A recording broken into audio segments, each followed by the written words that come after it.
€58 and 51 pence sterling. Economists are predicting the Reserve Bank will leave interest rates unchanged later today.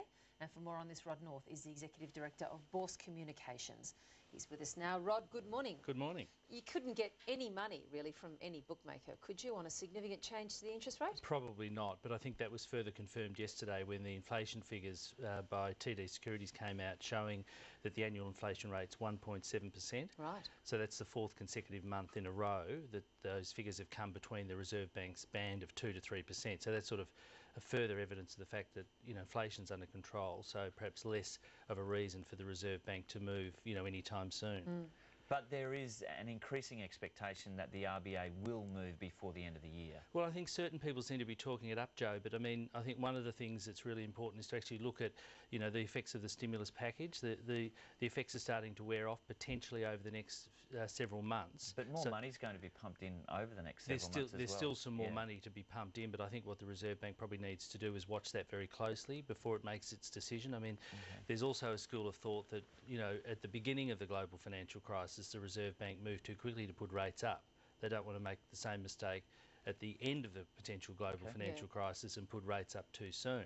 Because one of the things is that there are still a lot of businesses out there that are hurting, and a lot of businesses are still seeing that their turnovers are down 30 or 40%, still not necessarily going to put more staff on at this particular point. So I think if rates go up, too soon, it's going to cause real problems potentially with the recovery, that everyone's quite keen to see happen.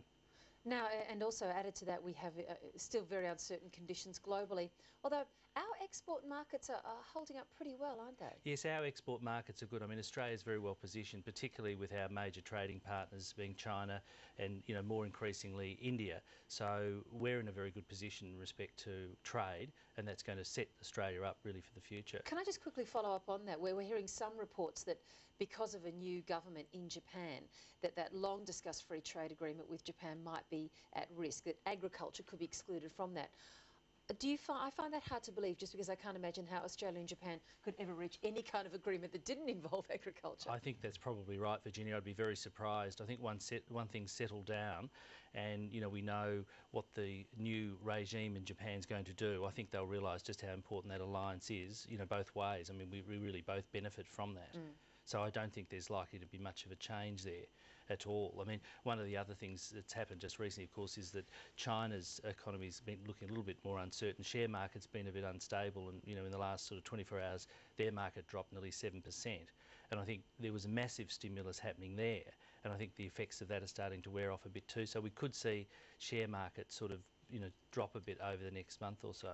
And just very briefly, you're expecting a very marginally positive GDP result tomorrow? Yes, I think probably around about 0.4. So that will give us, growth for the full year, which will be very good. That's not negative territory. That's not negative, that's positive.